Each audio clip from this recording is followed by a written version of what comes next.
What is going on, beautiful people? Welcome back to another video, and as you can see, I'm next to the lovely rice paddies of just outside Canggu in Bali. I'm here for a run session. There's a couple of mopeds here, which might suggest that I'm not alone, and we are here filming some content and we are running up and down hills. But basically, I just want to give you a little bit of an insight into the kind of running session that I'm doing. This is actually my first one here since I've been in Bali, and there are a couple of key principles that I believe are relevant when A, you're training in the heat, and B, you're training in an environment that you haven't been in for very long.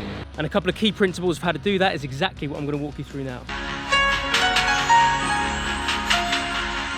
First one that I want to share with you is have an objective. It's very, very easy when you are on a trip like this and in the warmth and in the overwhelming heat and humidity of somewhere new, for your brain to get a little bit boiled and you kind of get lost in the woods a little bit. You start to change your brakes, you start to change everything. However, having enough structure to make sure you know how far you're running, for how long, what distances, and having a go-to kind of step-by-step plan means that you're not going to go off track with that too much. Again, we want to be fairly flexible, as we always are, but to a point, having a specific objective in your running session is absolutely key and will prevent your brain from getting boiled and telling you to do different things and kind of go a little bit off piece with your training too much when you are somewhere new. The second one with that is mess around with some different speeds and distances. That would suggest interval training, which I'm a big fan of. I believe it is generally more kind of palatable in the heat to do some interval stuff than it is to do purely kind of flipping long steady state, unless you're a 5 or 10k runner.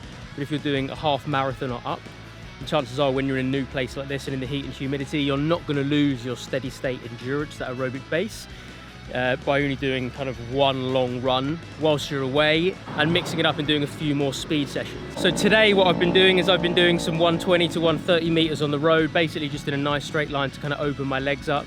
But I'm basically doing 3 reps of each. So I'm running one length and then kind of slow jog back, 3 fairly kind of slow, 3 more slightly faster, 3 slightly faster, and then 3 slightly faster again. And I know I'm actually in the middle of that session at the moment, but I know that that's what I'm going to do.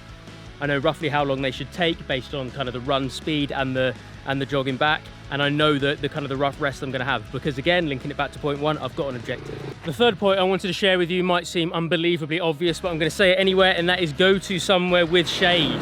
Now behind me, as you can see, there's a hell of a lot of kind of open ground, but luckily this side of the road, there's an incredible number of trees, and that's why me and the boys stopped here, because we knew that we're only going to run for kind of 120 meters, keep us and our stuff within kind of roughly the same location, run one length into the shade and basically kind of move back through the shade. Just those tiny little tweaks is basically just increasing the amount of time that you're not directly in the sun, which again is just going to prevent dehydration, prevent that massive kind of onset of flipping lethargy that you get from just baking with direct sunshine on you all day long, especially when you're this close to the equator. So somewhere with shade, such as a road, but it's got shade on one side, or if you're running something slightly longer, a distance that's slightly longer, just make sure there's a little bit of a canopy somewhere. So basically this third tip of going somewhere with shade, just basically do a little bit of research before you decide, and instead of just looking on a map or reviews, because landscapes change quite regularly. So what I would do is I would actually go and do a flipping recce before you decide to run there, because there might be a map or an online review on a runner's forum about where to go and where's in shade. But the issue is, it might not be accurate anymore. This one, I genuinely believe, is the most important of them all. You're in a new environment. You're in a beautiful new country. Do not just keep your head down and get a session in. Look around, enjoy the surroundings. I mean, I'm in the middle of flipping Indonesia at the moment, so it makes sense for me that I attempt to enjoy this as much as I can. And that is something that a lot of other guys that I know that run, unfortunately, don't do. So do not forget, one of the joys of being a runner, one of the joys of being a hybrid athlete is that you can enjoy being in environments like this. This is the time that you need to really double down on this particular principle and anchor into the reminder that you're supposed to flip and enjoy this. Get your legs moving, get some fresh air in, pound the concrete or the glass or whatever by all means. But at the same time, the world is a beautiful place, and one of the joys of running is that we get to go out and play in it. Don't forget the power of that gift. And the final one, boring one to finish off with, but incredibly important little bit of housekeeping, stay hydrated. And as an extra little caveat on that, it's not just necking as much water as you can. Hydration isn't purely water, it is other things. It is ensuring you get some amino acids on board. It's ensuring that you kind of stay fueled a little bit with some carbs, but most importantly, it's electrolytes. You are absolutely, hemorrhaging different salts, potassium, magnesium, sodium. So to make sure that you get those in properly, have some electrolytes. I have them every single day anyway because I intermittent fast. which if you've seen my channel before, you flipping know because I mention it in every single one of them. It just kind of makes sense. Obviously, in terms of the fueling, be smart with how you fuel, so I don't really need to run on carbs all the time. Carbs for me are much more of a replenishing thing than a pre-fuel, but electrolytes is something that I have through the day anyway, so I've become incredibly mentally dependent on that as much as anything else. But guys, hope you did enjoy that. Again, this is just the principle of making sure get in, get your session done, and then get out so it doesn't consume your whole day. Mess around with some different speed and distances, but don't forget to look up from the road or from the trail and enjoy the surroundings. Being a runner, being a hybrid athlete, it's an absolutely beautiful thing when you get to enjoy the amazing natural world around us. And as if by magic, I'm back in my hotel, teleported after my run session because my flipping camera died. But it was just kind of quickly in the outro anyway, just once again to say, really hope you did enjoy this, guys. I do take my hybrid training very seriously.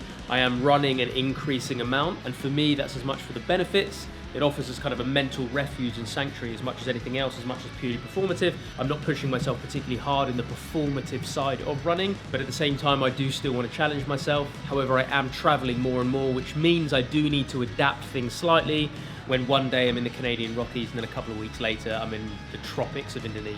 And I think making sure that you can still continue with your training, but just making a few tiny minor amendments to the way that you approach things can be incredibly helpful. Thanks again for watching, guys. Really enjoying growing our community. If this is your first time here, please do make sure you subscribe. Lots of amazing content on the way over the next few weeks. If you could be so kind as to smash that like button and perhaps share this video with someone that you believe might get as much value from it as you did. Have a good day, week, month. Do not forget to train hard, but at the same time, do not forget to enjoy the benefits that being healthy, strong, and active offers, of being playful and being able to access the joys and wonder of the natural world. To every single one of you, stay strong, stay healthy, stay awesome, and I will catch you in the next video.